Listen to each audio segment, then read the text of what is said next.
Been restored. By the way, people ask me what kind of batteries I use. I use the energizing type, the little bunny, you know. So the Lord keeps me going. We're going to go to page 27 in our syllabus, page 27, and we are going to study the notes on Revelation 12. Notes on Revelation 12. And I'm going to go through this material as quickly as possible. It's going to take us the session this afternoon, and it's going to take us the first two sessions tomorrow morning to finish this material.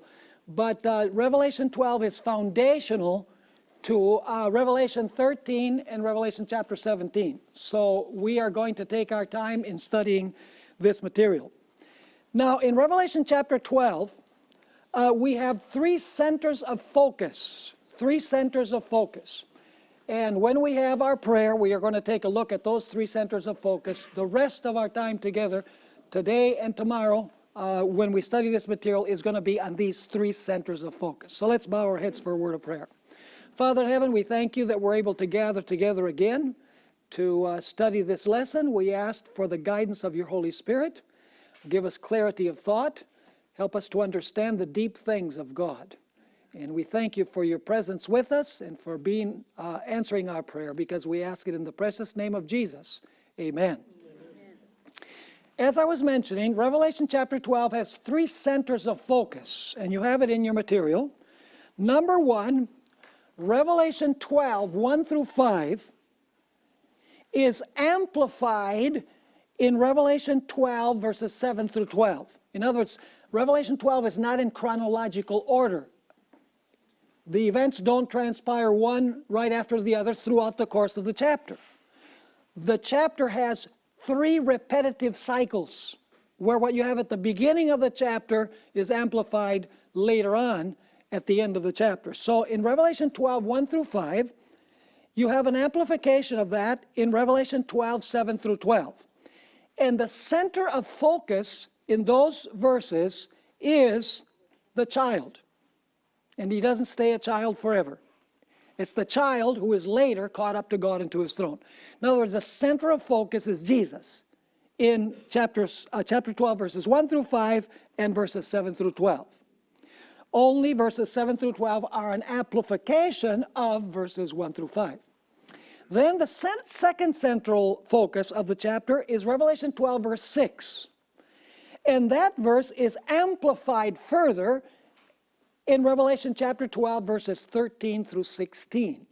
So we need to understand that verse 6 is the intro, and then that is amplified at the end of the chapter in verses 13 through 16. And then the third center of focus is Revelation chapter 12 and verse 17, when the dragon is enraged with the woman and goes to make war, not with the child anymore, not with the woman anymore, but with the remnant of the woman's seed. And that is amplified in all of chapter 13. So is this clear? Very important that we understand that this is Revelation chapter 12 is not in chronological order. If you say, I want to know what the sequence of events is going to be. So you start reading in verse 1 through verse 17, and you have all of the events in order. It doesn't work that way, because the first half of the chapter is amplified in the second half of the chapter. Now let's continue here. In Daniel 7, and Revelation 13, verses 1 through 10, the focus is on the earthly powers that Satan used to persecute God's people. That's the central focus. In Daniel chapter 7, it's the little horn. And in Revelation chapter 13, it's the beast. The earthly powers that Satan uses throughout the 1260 years primarily to persecute God's people. But in Revelation chapter 12, we find that the real persecuting force behind the little horn and behind the beast is the dragon, Satan. So in other words, Revelation 12 takes you behind the scenes to show that Satan is working behind the little horn and behind the beast in persecuting God's people. Is that point clear? Yeah, these will become clearer as we study along. Now, there are three Old Testament contexts that form the background to Revelation chapter 12. Three Old Testament stories or scenarios that help us understand the story of Revelation chapter 12. The first backdrop is the gospel promise of Genesis 3:15. There's no way we can understand Revelation 12 without taking into account this background, the background of Genesis 3:15. The second backdrop is the exodus of Israel from Egypt. There's no way that we can fully understand the chapter unless we go back to the story of the deliverance of Israel from bondage in Egypt, because that's in the background of Revelation 12. And finally, indispensable for us to consider the story of Elijah, because the story of Elijah is in the backdrop also of Revelation chapter 12. So Revelation 12 depends heavily on the Old Testament.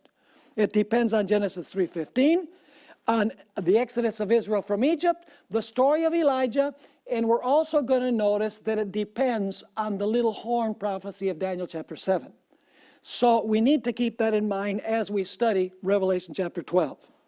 Now let's take a look at the first backdrop, and basically this material deals with the three backdrops that I've mentioned. Let's take a look at the first backdrop, which is Genesis chapter 3 and verse 15. Let's read that verse. And I want you to notice that there are four elements in this verse, which we are going to take into account. Adam and Eve have sinned. God comes down, I believe it's Christ, comes down to the garden to talk to Adam and Eve. And he, of course, pronounces upon them the consequences of what is going to happen as a result of their sin. And then God turns to the serpent in the presence of Adam and Eve. So this is really a promise to Adam and Eve, indirect, because God is here speaking to the serpent, not directly to Adam and Eve, but Adam and Eve are listening according to the context. And so God says to the serpent, this is speaking to the devil, not the literal animal. It says, I will put enmity, that's the first element. I will put enmity between you, this is the second element, the serpent, and the, number 3, woman. And between your seed, that is between the serpent's seed and her seed. So do you see how the enmity is running? The enmity is running between the serpent and the woman, and the seed of the serpent versus the seed of the woman. However, the real enmity is between the serpent and the seed of the woman. Because the last part of the verse tells us, he, that is the seed of the woman, he shall bruise your head, and you shall bruise his heel. So do you see the enmity runs in three directions? It runs between the serpent and the woman, between the seed of the serpent and the seed of the woman, but the primary enmity is between the serpent and the woman's seed. That's the primary enmity, although there is enmity between the serpent and the woman as well, and their respective seeds. Is this clear? So once again, four elements: enmity, serpent, woman, and two seeds. Now, the primary enmity, as I was mentioning, is between the serpent and the woman's seed. Then the enmity extends to the woman, and finally against according to this, the remnant of the woman's seed. So there are three enmities revealed in Revelation chapter 12, we're going to notice. First, the dragon goes against the woman's seed. Then he goes against the woman, and finally he goes against the seed of the woman, the seed's seed, if you please. Now, let's take a look at the Exodus backdrop. We've looked briefly at the Genesis 3:15 backdrop. Let's look at the Exodus backdrop, and I'm not going to go in a lot of detail here. I'm just going to mention the main points in the Exodus backdrop. Now, in the Old Testament, God's people are compared to a beautiful woman. And Jeremiah 31 and verse 32 tells us that at Sinai, God married his people Israel. So you have a relationship here between God and Israel. God is the husband, and Israel is his bride, or his wife, his woman, so to speak. What is the fulfillment of this? In Revelation 12, verse 1, God's bride is what? The church. Jesus was the seed of Abraham and the seed of David. Was Jesus born from the Old Testament church? Of course he was. Was he the seed of David? Was he the seed of Abraham? Did he come from the Old Testament woman, so to speak? Absolutely. In other words, Jesus was born from the lineage of the Jewish nation that is from the Old Testament church. Then we have another prophecy which has to do with the Exodus theme. Israel was crying out in travail because of their bitter bondage, right? They had cruel taskmasters. Israel was longing for a deliverer to be born that would deliver them from bondage. Where is that fulfilled? When Jesus was about to be born into this world, the whole of humanity was in bondage to sin. Is that correct? All were in bondage to sin. In Revelation chapter 12, what condition is the woman in? The woman is crying out in pain because she wants the deliverer to be what? To be born. In other words, the pain and anguish of the woman in Revelation 12 are birth pains. Just like Israel was crying out for deliverance from their literal enemies, so the human race is crying out in Revelation chapter 12, verse 2, symbolically, longing for a deliverer to be born. Now, the Bible tells us that the power that had God's people in bondage in Egypt was Pharaoh. And in Ezekiel 29, verse 3, Pharaoh is called the great dragon. Interesting. Pharaoh is called the great dragon. In Revelation chapter 12, verse 3, verse 4, and verse 9, Satan is called the what? Satan is called the great dragon. So you begin to see a parallel here between the Old Testament deliverance of Israel and the New Testament deliverance of God's people. We have another prophecy. A deliverer was born of a woman. And what was his name in the Old Testament? His name was Moses. Now, with whom was this fulfilled? Was a deliverer born in Revelation chapter 12? Most certainly. Who was that deliverer? Jesus. Was Jesus born from the Old Testament church? I underline that once again. He was from the seed of Abraham. He was from the seed of David. Was Pharaoh afraid that he might lose his throne, and therefore he tried to get rid of the child? Absolutely. Was the devil afraid that this seed born of a woman was going to take away his throne? Yes, and that's why he persecutes the seed of the woman. In fact, that takes us to our next point.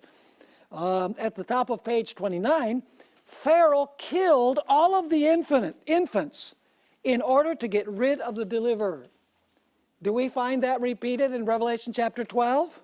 It says that the dragon stood next to the woman to devour her child as soon as her child was born. So where did Moses go? Where did he flee to escape the death sentence? He fled to Egypt. And we're told in Hosea chapter 11 actually, verse 1, out of Egypt I called my son. Who is that really fulfilled in? According to Matthew 2, verse 15, that prophecy is applied to Jesus Christ, who found refuge in Egypt and was taken out of Egypt to return to the promised land. Moses offered a lamb as a sign of deliverance from bondage. What is the fulfillment of the lamb that Moses offered, the Passover lamb? The New Testament says that the fulfillment is none other than Jesus Christ. Our Passover has been sacrificed for us. Israel was baptized in the Red Sea. By the way, the Bible says they were baptized in 1 Corinthians chapter 10. It was a baptism. Was Jesus also baptized? Jesus was baptized in the Jordan River. Did Moses fast for 40 days on a mountain in the wilderness? Yes. Was the patience of Moses severely tested because of the attitude of the people? Most certainly. So let me ask you, did Jesus spend 40 days in the wilderness where he was also tested? Absolutely. Did Moses give a law to Israel from a mountain? Absolutely. Did Jesus give the law of his kingdom from a mountain? It's called the Sermon on the Mount. The face of Moses shone on a mountain. Did the face of Jesus shine on a mountain? And lest you think that there's no connection here, go to 2 Corinthians chapter 3, where the Apostle Paul explicitly connects what happened with the face of Moses with that happens with the face of Jesus Christ. Did Moses intercede for God's people when they sinned and offer his life in place of theirs? Yes. What does that represent? It represents Jesus, our intercessor. Moses brought water from a rock. But who is that rock? The Apostle Paul says the rock was Christ. Moses established 12 tribes and organized 70. Did Jesus choose 12? Did he also send forth 70? Do you think all of this is just coincidence? No, all of this is the background to Revelation chapter 12. Moses was tested by constant opposition by the Jewish leaders. Was that fulfilled in Jesus? Was Jesus constantly tested by the people and by the leaders of Israel? Absolutely. Moses died, was buried, resurrected, and ascended to heaven. Did Jesus die? Was he buried? Did he resurrect and he go to heaven? Absolutely. In fact, in Deuteronomy 18, verses 15 through 18, a promise was made that one greater than Moses would come. And in Acts chapter 3, and verses 22 to 26, we are explicitly told that that one who was going to be greater than Moses was none other than Jesus Christ. So is there a backdrop of the Exodus in the story of Revelation chapter 12? It's as subtle as a tornado in Kansas. I could have chosen other states, but that's the one that came to mind. So let's notice the principle. Let's notice the principle where it says summary. Literal Moses brings literal deliverance to literal Israel from literal bondage in literal Egypt by offering a literal lamb, takes them across a literal desert, brings literal water from a literal rock, and literal manna from heaven, and raises up a literal serpent to prevent literal death, and leads literal Israel to the borders of literal Canaan. Now, how is this fulfilled? Is it fulfilled literally? Is it fulfilled literally again? No. It's fulfilled symbolically. See, the rock represents something, the serpent represents something, the manna represents something. In other words, you have a spiritual understanding of all the literal things in the Exodus episode. It is obvious that what was literal and local in the Old Testament with literal Israel is to be understood how? In a spiritual and worldwide sense today. So far, so good? All right.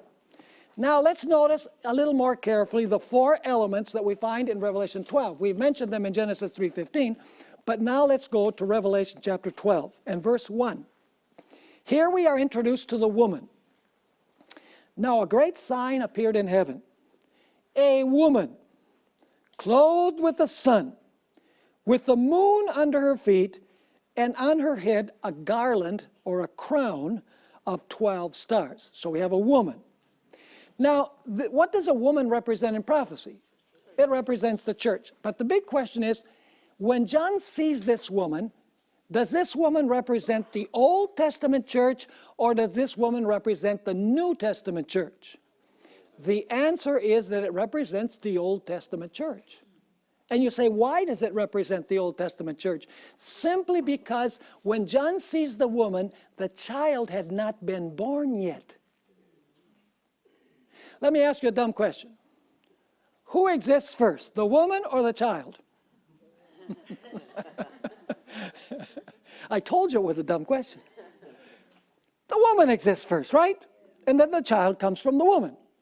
So, did the Old Testament church exist before Jesus was born? Absolutely. So what Revelation 12 is saying is that from the Old Testament church, God's woman in the Old Testament, if you please, God's bride in the Old Testament, comes forth Jesus Christ. Now, it's important for us to realize, folks, that in the Old Testament you have many women who are not the women, but they prefigure the woman.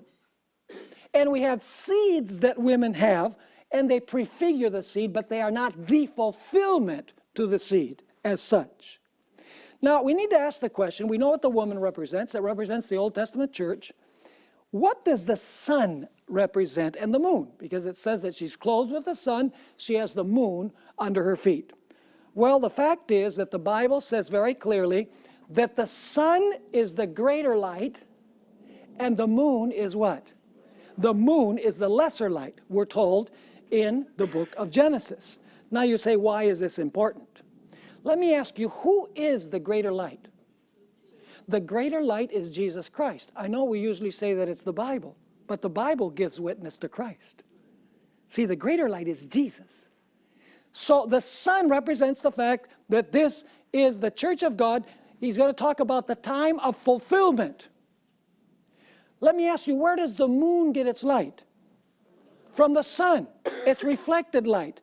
Was the Old Testament reflected light? In other words, did it point forward to the time when the sun would come?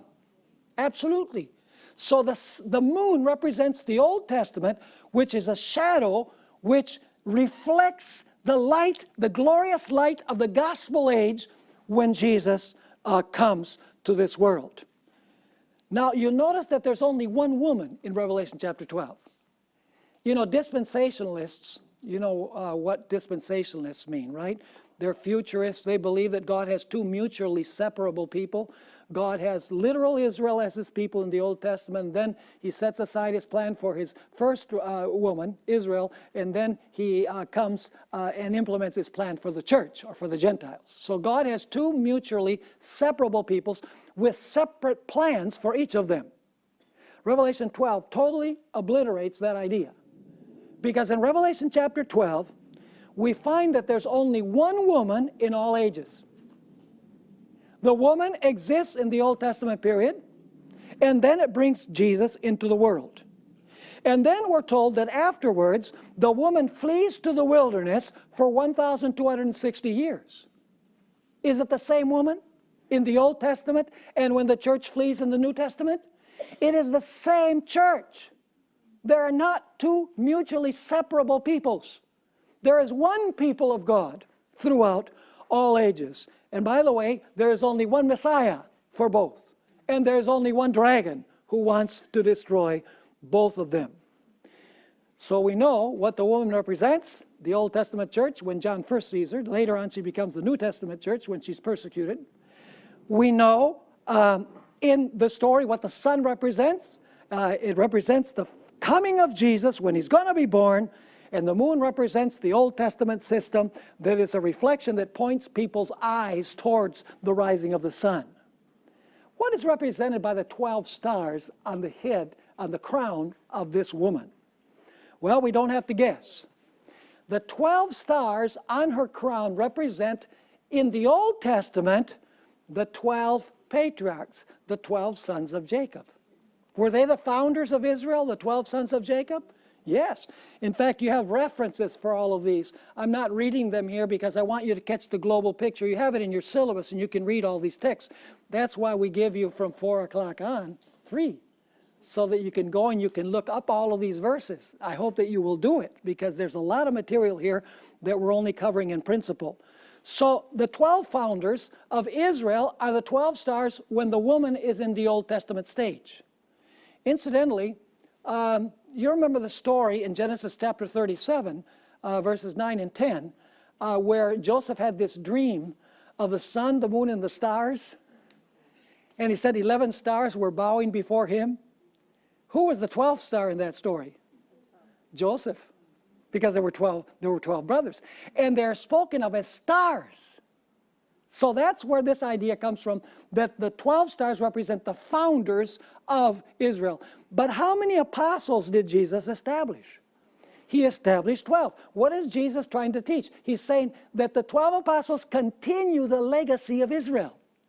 It's the same people. 12 founders in the Old Testament, 12 founders in the New Testament. In fact, Ellen White, who I find to always be in harmony with Scripture, had this to say in Acts of the Apostles, page 19. As in the Old Testament, the 12 patriarchs stood as representatives of Israel, so the 12 apostles stood as representatives of the gospel church. So the number 12 represents the two stages of the history of the woman. The Old Testament church and the New Testament church. So far, so good? Now, let's notice the second element in Revelation 12. We've already noticed the woman. Now let's notice the woman's seed. The woman is going to have a child. A seed is going to be born from her. And it says in verse 2, then being with child, she cried out in labor and in pain to give birth. Is she crying out like Israel cried out in the Old Testament? For the deliverance of the child, the deliverer is going to be born. Was Israel sighing and crying for a deliverer? Just read Luke chapter 2, and Luke chapter 3. They were waiting for the consolation of Israel. It says that their hearts were burning for the coming of the Messiah. That you have symbolically portrayed in Revelation 12, where the woman is crying out in labor pains. And so she's crying out in pain. This seed is then born. Who does the seed represent? The seed represents Jesus Christ. So do we have in Genesis chapter 3:15, do we have a woman? Yes. Do we have a seed of the woman in Genesis chapter 3 and verse 15? Yeah. Is there enmity there? Let's go to element number 3. This is at the bottom of page 31. And another sign appeared in heaven, and behold, a great fiery red dragon. And in verse 7 through 9, this dragon is identified as the ancient serpent. Why is he called the ancient serpent?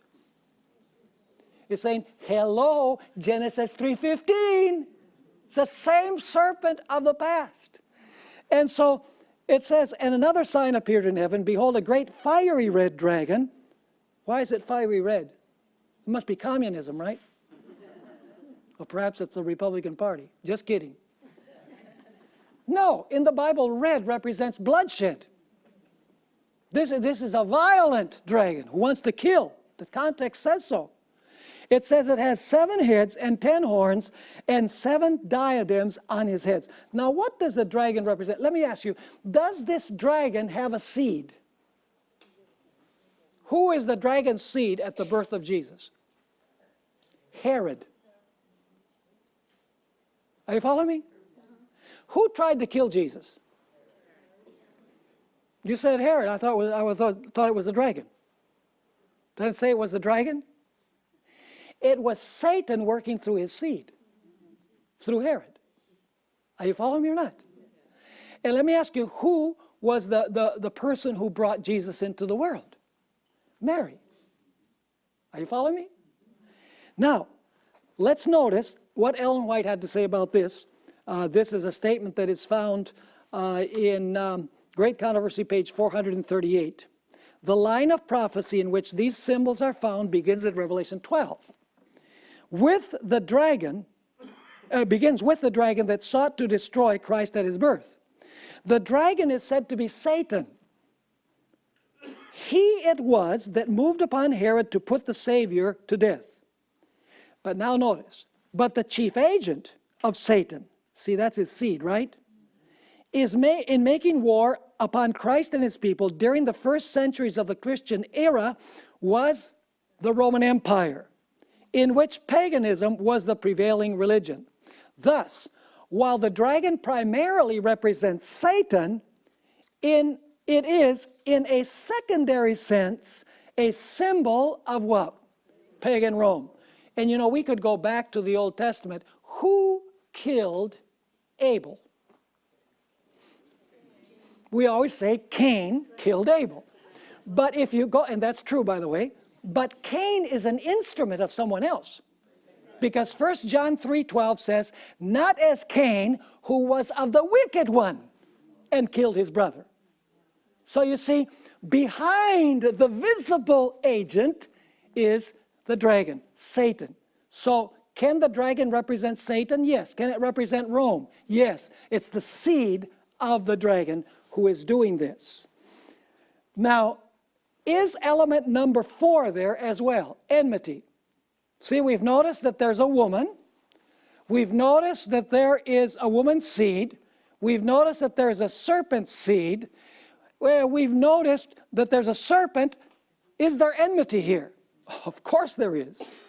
It says there in Revelation chapter 12 and verse 4, his tail drew a third of the stars of heaven and threw them to the earth. And the dragon stood before the woman who was ready to give birth to do what? Here's the enmity. To devour her child as soon as it was born. Now, do you remember Genesis 3:15? Who is the primary enmity between? Is there enmity between the serpent and the woman? Yeah. Is there enmity between their respective seeds? Absolutely. But what is the primary enmity? The serpent and the woman's seed. Do we find this beginning in Revelation chapter 12? Who is the enmity between? It is between the dragon or the serpent and the woman's seed. First thing he wants to do is destroy the woman's seed.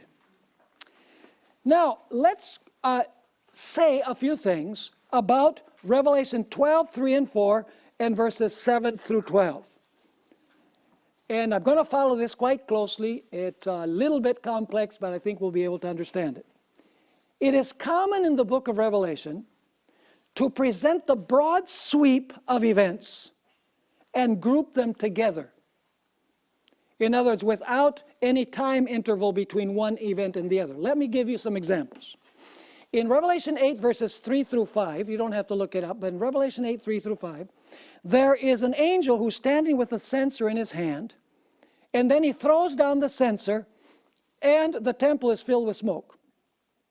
Now, if you read Revelation 8, verses 3 through 5, you get the impression that this is happening simultaneously. In other words, he begins to wave the censer, and then he throws it down.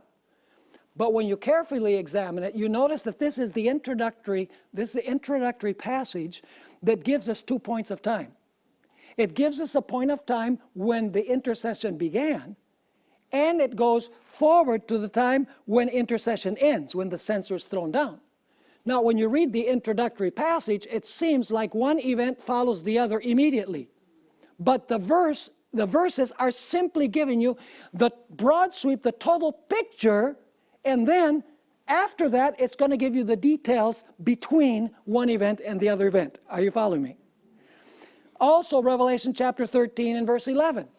It says there that John sees a beast rising from the earth. It has 2 horns like a lamb and speaks like a dragon. If you read that verse, it gives you the impression that having 2 horns like a lamb and speaking like a dragon happen like that together. But we know that there is an interval of time between when this beast has the 2 horns like a lamb and when he ends up speaking like a dragon. But verse 11 is given you in the introduction the total sweep, the beginning and the end. It's synthesizing it in one verse. And then the following verses are going to amplify the details between one point and the other point. Let me give you another example. Revelation 13, verse 3. It says, I saw one of his heads as if it had been wounded to death, and its deadly wound was healed. Doesn't it sound like it receives a deadly wound and then the wound is healed right away? But when you study the prophecy, you'll notice that there's a time interval. It's giving you both points of time. It's giving you when the deadly wound is given, and then it goes to the end when the deadly wound is healed. And then in the following verses, it's going to explain all of the events that take place in between. Are you understanding what I'm saying? One more example, and there should have been a bullet for this one. Revelation 11, verse 19 says the temple of God was open in heaven, and the ark of his testament was seen. And then it says, and there was thunder and lightning and a great earthquake. Now, if you read that verse, you would think that when the temple of God is open in heaven, immediately there's this earthquake, and there's lightning, and there's thunder. But no. You see, when you continue studying the rest of Revelation, all the way up to chapter 16, you'll notice that the opening of the temple in heaven occurred in 1844. Whereas the thunder, lightning, and earthquake don't take place until the 7th plague. So basically, Revelation 11:19 is giving you the starting point of the sequence. The starting point is the beginning of the judgment in 1844, but the same verse is giving you the ending point, and then it goes on to explain the events that transpire in between. Is this making sense? And if we don't understand it this way, we are going to get so messed up we won't be able to understand what Revelation is talking about. Now, Revelation 12, verse 4. Let's apply this now to Revelation chapter 12. Revelation 12, verse 4 presents the entire sweep of the great controversy between Christ and Satan, from the origin of sin in heaven until Jesus died on the cross. Verse 4 first gives a flashback into what happened in heaven. Okay? So it takes verse 4 gives you a flashback about what happened in heaven. You know, the tail of the dragon drew a third of the stars from heaven and threw them to the earth. That's what happened originally. But now notice, verse 4 gives a flashback into what happened in heaven and then goes right on to describe the birth of Jesus. Are you catching the picture? So in other words, it's taking you a flashback back to the very beginning of the great controversy, and then it takes you forward in one verse to the birth of the child. But obviously, the dragon did not take a third of the stars down from heaven the very moment that he went to try to kill the child. You have a time interval in between. Now, in verse 7, once again, he gives a flashback to heaven. You know, some people say, well, this is kind of out of order, because it says, then there was war in heaven. I mean, why does it take you from the birth of Jesus all the way back to the war in heaven? Because Revelation is not in strict chronological order. If you're going to understand Revelation, you have to understand how it is organized, how it is structured.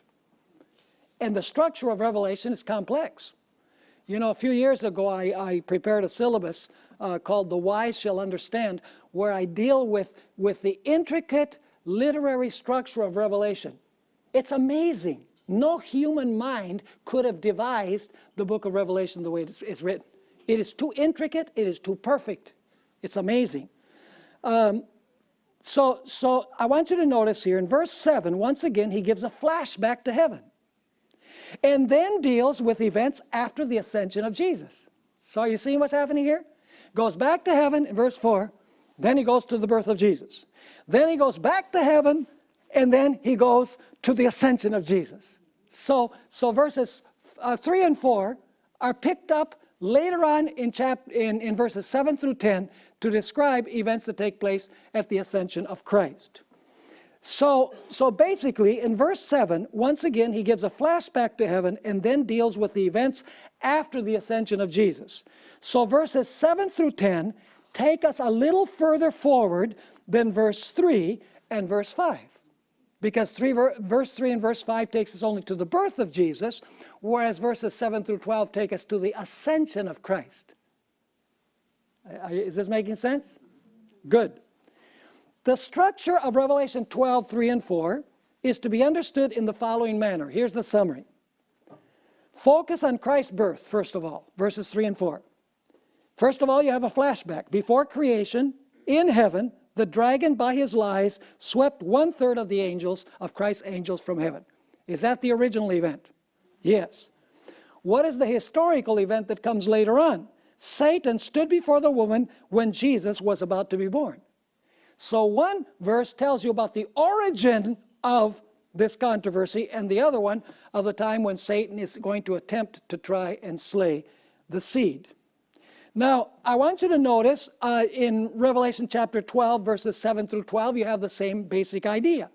First of all, you have a flashback. Satan was originally cast out of heaven with his angels. Remember, Michael and his angels fought against the devil and his angels, and no place was found for them in heaven, and they were cast out. The tenses, now notice the tenses of verbs are very important. The tenses of verses 7 through 9 clearly indicate that this is a past event. What is happening between Lucifer and Michael and his angels and the dragon and his angels, this is an event that is past when John is writing. You say, how do we know that? Well, let's notice the tense of the verbs. And war, what? Broke. What tense is that verb? It's an aorist in Greek. It's past. Michael and his angels fought. What tense is the verb? Past. With the dragon, and the dragon and his angels fought. Is this a flashback to the origin of evil in heaven? Absolutely. Continues saying, but they did. What tense? Past. They did not prevail, nor was a place found for them in heaven any longer. So the great dragon was, what tense is the verb? Past, was cast out, that serpent of old called the devil and Satan, who, now you have a present participle. John is saying who deceives the whole world. It says, He was cast to the earth, and his angels were cast out with him. Is this a flashback to the original controversy? Yes, because the purpose is to show where this nasty devil came from who wants to kill the child. Now, verses 10 through 12 are very interesting. They will now describe the consequences of the past event and of the historical event. They will describe, in other words, the heavenly victory celebration when Jesus dies on the cross and when Jesus ascends to heaven. Notice verse 10 and 11, where it says reaction in heaven. Then I heard a loud voice saying in heaven. Is this what tense? Now he's bringing us to the present, his present. Now salvation and strength and the kingdom of our God and the power of his Christ have come.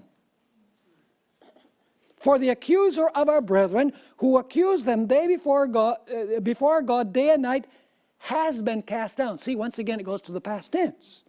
And they overcame him by the blood of the Lamb and by the word of their testimony, and they did not love their lives even unto the death.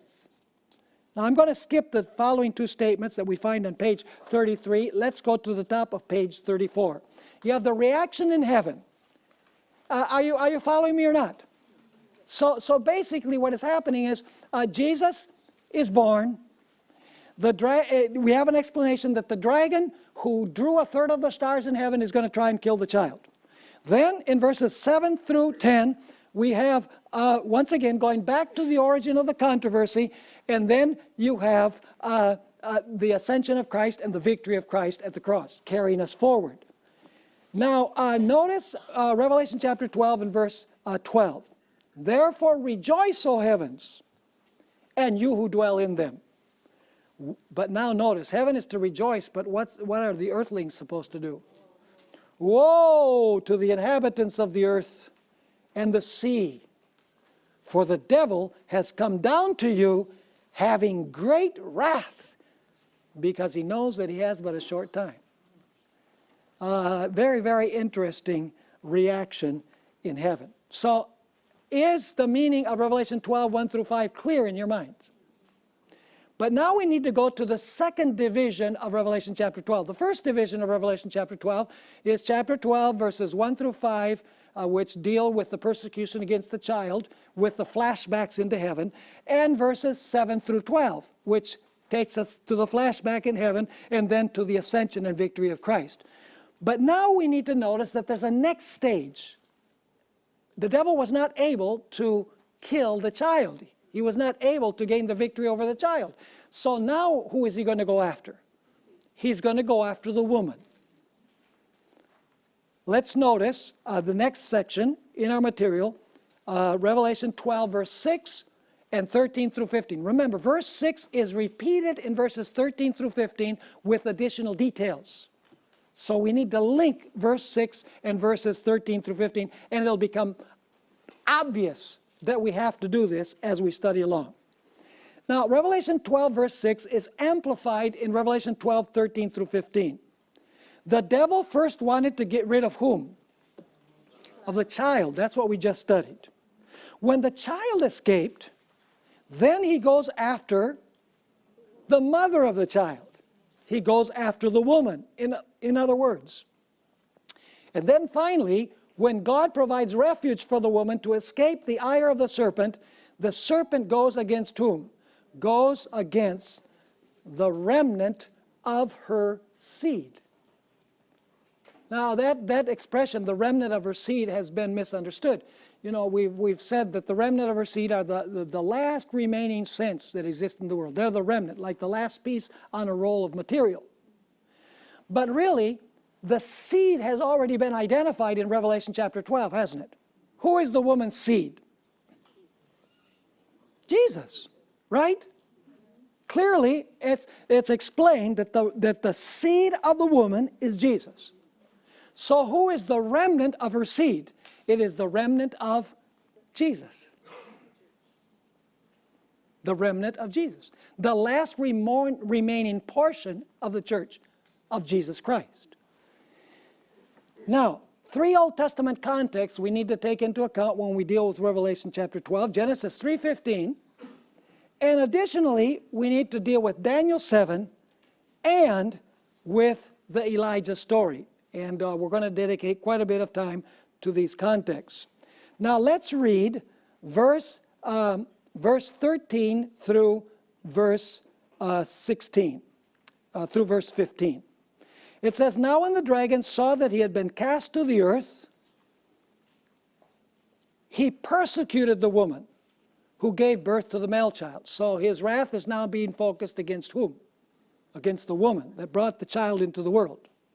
"But the woman was given 2 wings of a great eagle, that she might fly where? Into the wilderness, to her place, where she is nourished." Notice the elements, very important elements. It says that the woman flees to the wilderness, to her place, where she is nourished. How long? Time and times, and half a time from the presence of the serpent. And it says in verse 15, "So the serpent spewed water out of his mouth." What does water represent? It represents multitudes, nations, tongues, and peoples. The dragon is using his peoples to do what? That he might cause her, that is the woman, to be carried away by the flood. Those are verses 13 through 15. Now let me ask you, is verse 6 very similar to verses 13 through 16? Let's notice verse 6, Revelation chapter 12 and verse 6. Same elements. It says there in verse 6, "Then the woman," there's the same element, "fled into where? The wilderness, where she has what? A place, that they should what? Feed her." Are these the same concepts that we find later in the chapter? Absolutely. "And feed her there for how long? 1,260 days. Is that the same as times, and the dividing of time? Yes. So must we link Revelation 12 verse 6 with Revelation chapter 12 and verses 13 through 16? We have to connect them. The verses 13 through 16 are amplifying what was already introduced in verse 6. Now the top of page 35. Revelation 12 verse 6 merely introduces the next stage in the drama, but does not tell us why the dragon is enraged with the woman. Simply it says that the woman flees to the wilderness. Does verse 6 give us the reason why the woman has to flee to the wilderness?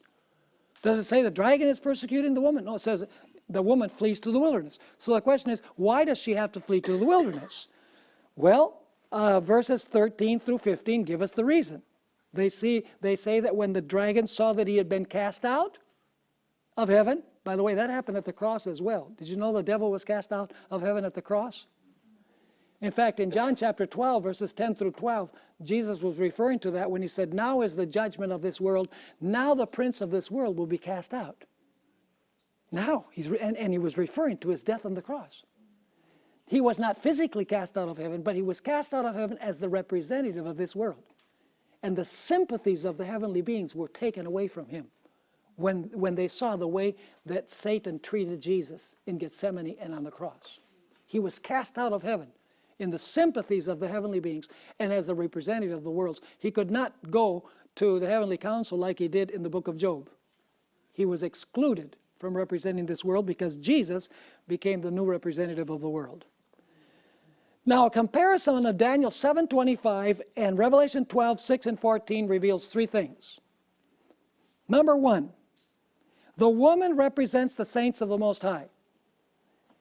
In Daniel 7, it says that the little horn persecuted the saints of the Most High. In Revelation 12, it says that the dragon persecutes the saints of the Most High.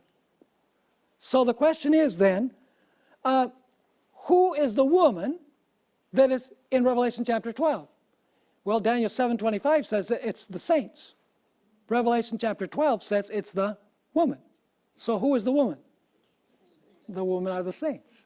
See, Daniel and Revelation explain one another. The second point that we can know is that the power behind the little horn of Daniel 7 is the dragon. Is that clear? See, Daniel 7 says little horn. Revelation 12 says the ancient serpent, the devil and Satan. So we know that the little horn is the emissary of Satan, in other words. And then also the connection between Daniel 7:25 and Revelation chapter 12 and verse 6 is the time period, time, times, and dividing of time. So is there a link between Daniel 7 and Revelation chapter 12? There's a very clear connection. Ellen White understood this.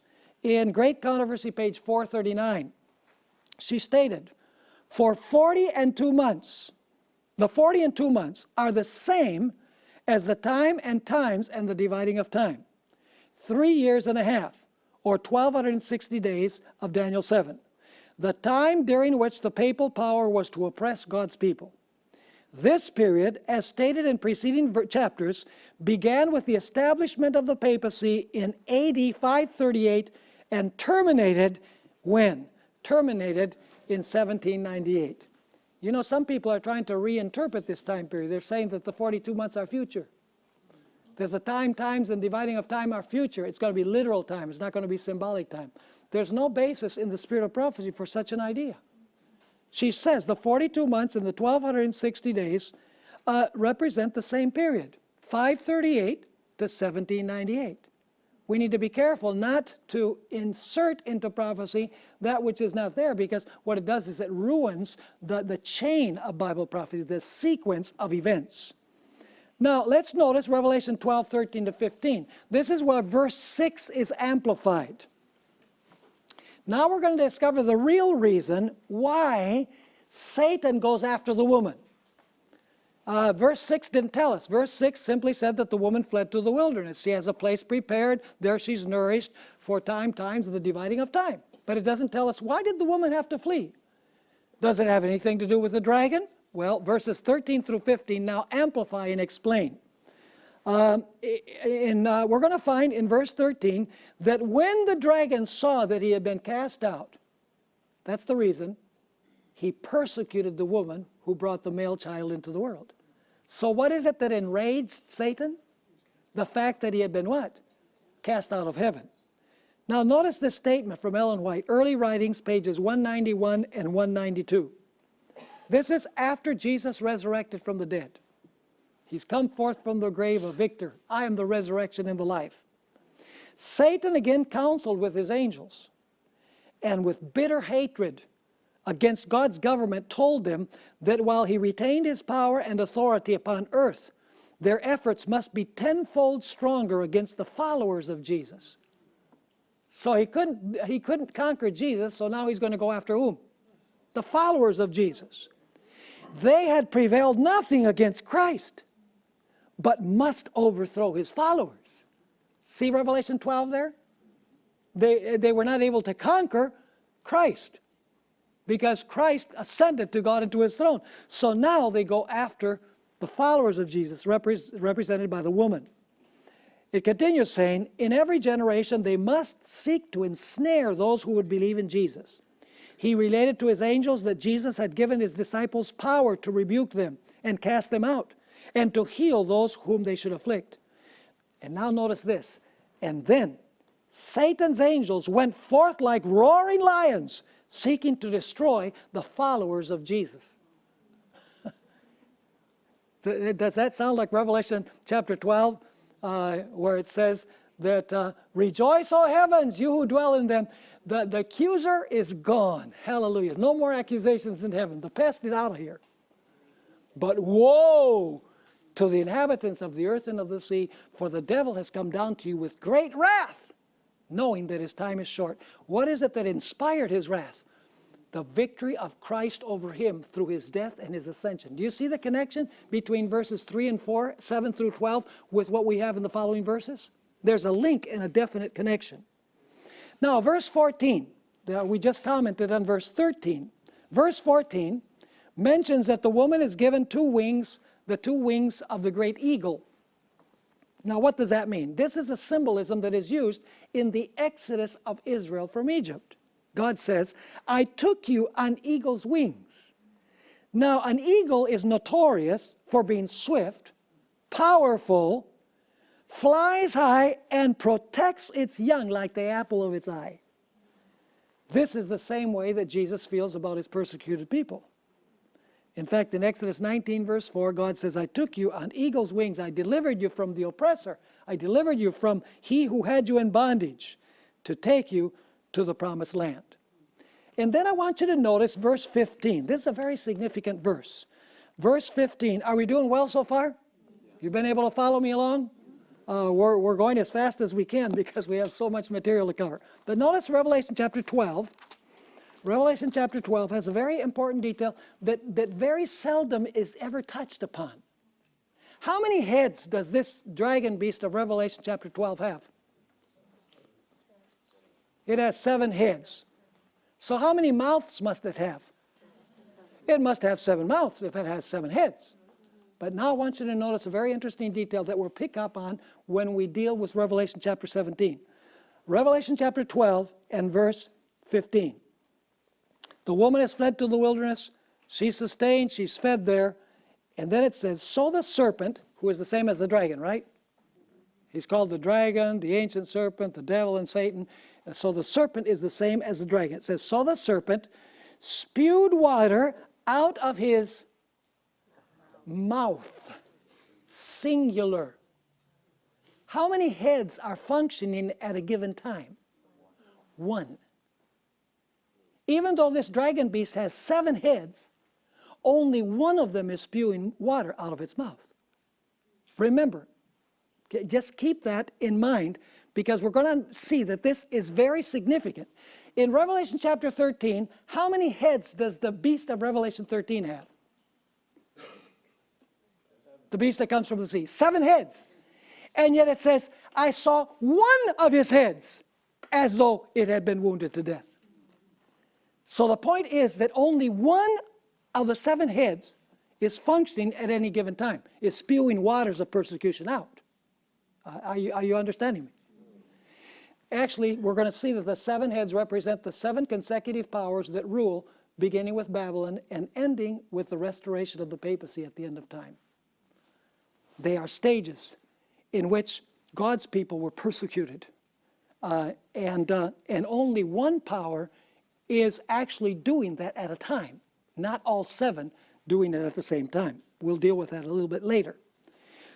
So even though the dragon or serpent had 7 heads, only one head is spewing out water. When we come to Revelation 17, we will deal more extensively with this. Well, our time is up, and so we'll pick up on this tomorrow when we come to page 36 of our material, and we'll continue studying Revelation chapter 12, and we'll deal with the Elijah backdrop to the chapter, which is very, very strong in this chapter. Okay? Any questions or comments? I hope you understood what we covered.